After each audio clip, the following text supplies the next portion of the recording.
안녕하세요. 잡시광입니다. 북아프리카 수단에서 정부군과 반군 사이에 이어진 무력 충돌로 자국민들을 수단에서 탈출시키기 위해 각국 정부가 수송기를 급파하는 가운데 한국은 누구보다 적극적으로 탈출 작전을 펼쳐 세계의 이목을 집중시켰습니다. 한국은 육해 공군 최정예 요원을 비롯한 300여 명의 군 장병과 수송기 2대, 함정 1척을 현지에 급파했고 아랍에미리트의 적극적인 도움과 미국, 사우디 등의 협조 등으로 교민 28명은 무사히 서울에 도착할 수 있었습니다. 그동안 수단 인근 항공부대 및 해역에 급파된 철수 지원 전력은 지부티 미군 기지에 도착한 선발대인 C-130J 슈퍼 허큘리스가 대표적이었습니다. 그런데 이번에는 한국의 델타포스로 불리는 육군 특수전사령부 707 대테러 특수임무대대, 즉 특임대 요원들을 비롯해 공군 공정통제사 CCT, 조종 정비의무 경호요원 등 50여 명을 태워 다목적 공중급유 수송기 KC-330 시그너스를 급파하자 세계는 한국이 또 한 번의 수단판 미라클 작전을 성공시킬지 주목했습니다. 우리 공군의 다목적 공중급유 수송기 KC-330 시그너스는 지난 2021년 8월 아프가니스탄 수도 카불이 탈레반에 함락됐을 당시 C-130J 2대와 함께 투입돼 아프가니스탄 특별 기여자와 가족 390여 명을 구출하는 미라클 작전을 수행한 바 있기 때문에 더욱더 관심의 대상이었습니다. 시그너스가 특별히 주목받은 이유가 있습니다. 우리 공군은 얼마 전 엄청난 난이도로 알려진 공중급유에 성공하는 영상을 공개해 시그너스를 정교하게 다룰 수 있는 능력을 보여줬는데요. 게다가 이번 프라미스 작전에 투입되면서 시그너스는 이제 실전 능력을 입증받았습니다. 이것이 일명 하늘의 주유소, 다목적 공중급유 수송기 KC-330 시그너스의 모습입니다. 얼마 전 우리 공군은 전투기들의 공중작전 시간을 늘릴 수 있는 공중급유 훈련 현장을 처음으로 언론에 공개했는데요. 지난 2019년 1월 KC-330 1호기를 전력화한 이후 처음으로 공중급유 현장을 공개한 것입니다. 공중급유기는 각종 군용기의 항속 거리를 연장해 작전 행동 반경을 늘리는 특수한 군용기를 말합니다. 하늘 위의 주유소로 불리는 공중급유기는 미국, 영국, 프랑스, 독일 등 전 세계 약 30개 국가에서 운용 중입니다. 공중급유로 임무 수행 가능 시간이 늘어나면 그만큼 더 오랫동안 효과적으로 작전을 수행할 수 있기 때문에 하늘에서 이루어지는 공중급유는 공군 전력을 획기적으로 상승시킬 수 있습니다. 보시는 장면은 공군 KC-330 시그너스 다목적 공중급유 수송기가 서해 말리포 급유 공역에서 F-15K 전투기에 급유하고 있는 모습입니다.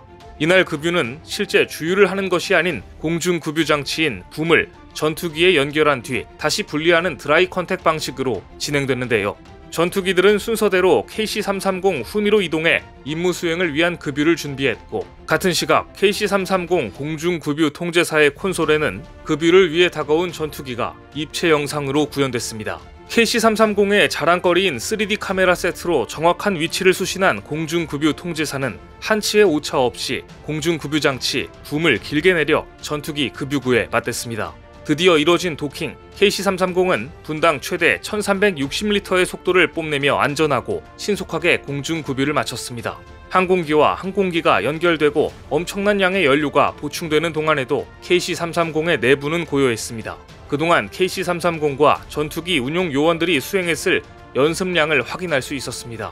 특히 이날 가장 눈에 띄는 모습은 공중급유기에서 나온 급유관이 지름 10cm에 불과한 전투기 급유기에 연결되는 모습이었습니다. 한 전투기가 급유를 받을 동안 다른 전투기들은 공중급유 수송기와 속도를 맞춰 차례를 기다립니다. KC-330의 정체성이라 할 수 있는 카메라 박스와 공중급유 장치 붐도 시선을 끌었습니다. 공중급유 수송기 하부에 장착된 카메라 박스에는 총 5대의 카메라가 들어있는데 먼저 2대의 3D 카메라는 화상을 모아 3D 화면을 구성해 공중급유 통제사 콘솔의 입체 영상을 제공합니다. 파노라마 카메라 3대는 후방에 있는 피급유기 위치와 이동을 넓게 볼 수 있는 기능을 합니다. 영상은 최대 6배까지 확대할 수 있어 정교한 임무 수행이 가능합니다. 붐은 마치 잠자리의 꼬리와 같은 형상을 하고 있습니다. 18.57m까지 늘어나는 붐을 이용해 F-15K, F-16, F-35A 전투기와 E-737 항공통제기 같은 주요 항공기들이 연료를 보급받을 수 있습니다. 후미에 피급유기가 진입하면 붐 스틱을 조종해 지름 10cm의 급유구에 연결하는 것이 가장 어려운 역할로 조종사들도 가장 긴장하는 순간입니다. 급유를 하면서도 시속 290노트, 530km의 속도를 일정하게 유지하는 것 역시 쉬운 일이 아닙니다. 하지만 4,500m 상공에서 이루어진 도킹은 흔들림 없이 부드러웠습니다. 공중급유기가 도입되기 전 F-15K는 독도에서 30분, 이어도에서 20분가량 작전을 수행할 수 있었고 KF-16 전투기의 작전 수행 가능 시간은 독도에서 10분, 이어도에서 5분가량에 불과했습니다. 하지만 공중급유기가 도입되면서 F-15K와 KF-16 전투기의 공중급유를 실시하면 작전 임무 가능 시간이 공중급유 1회당 약 1시간씩 증가하게 됐습니다. 조종사들은 항상 연료에 대한 압박감이 있는데 KC-330 공중급유기는 이 압박감에서 벗어나 본인의 기량과 전투기 성능을 최대로 이끌어내게 해주어 유사시 공중 대응과 전력 운용을 가능하게 하는 우리 군의 핵심 전력으로 자리 잡았습니다. 24만 5천 파운드, 약 111톤의 연료를 실을 수 있는 KC-330 공중급유기는 자신이 사용할 연료를 제외한 모든 연료를 전우에게 나눠줄 수 있는 하늘의 주유소 그 자체였습니다. 우리 공군은 전략 환경 변화에 대비한 전투기 행동 반경 및 채공 시간 증가를 수건 사업으로 삼고 1996년부터 공중급유기 도입을 위한 KC-X 사업을 추진해 왔는데요.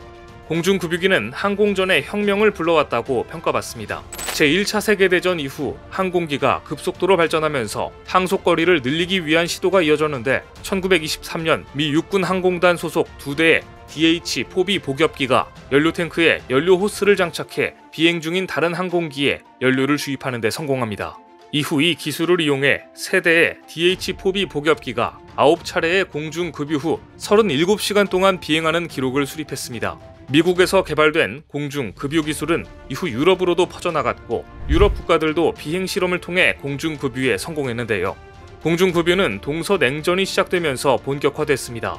특히 미 공군은 연료 소모가 많은 제트기를 군용기로 주로 사용했고 대륙간 탄도미사일이 없던 상황에서 전략폭격기가 유일한 핵공격 수단이었기 때문에 공중급유 기술에 주목할 수밖에 없었습니다.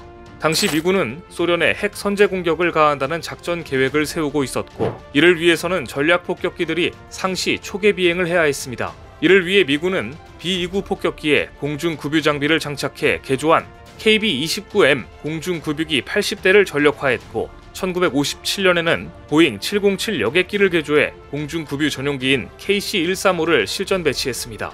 이러한 공중급유기가 등장하면서 항공전은 이전과는 다른 양상으로 발전합니다. 전략폭격기는 공중급유를 통해 전 세계 어느 곳이라도 공격할 수 있게 된 것입니다. 현대전에서 공중급유기의 활약상을 단적으로 보여주는 예가 바로 1999년 코소보 내전 당시 나토군이 세르비아를 상대로 펼친 얼라이드 포스 작전입니다. 당시 미군을 포함한 8개국은 200여 대의 공중급유기를 세르비아 공습에 투입했습니다. 급유기들은 무려 15개 이상의 급유 지점을 두고 나토군의 항공작전을 지원해 작전 성공에 크게 기여했습니다. 한국도 이러한 공중급유기를 2019년 전력화한 이후 KC-330을 통해 공중급유작전만 7,400여 차례에 참가했고 아프간 철수작전은 물론 수단 교민 철수작전까지 완벽하게 해냄으로써 우리 다목적 공중급유 수송기의 활동 영역은 더 넓어지고 정교해지고 있습니다. 오늘 준비한 소식은 여기까지입니다. 댓글을 통한 여러분들의 많은 의견 기다리겠습니다. 시청해주셔서 감사합니다.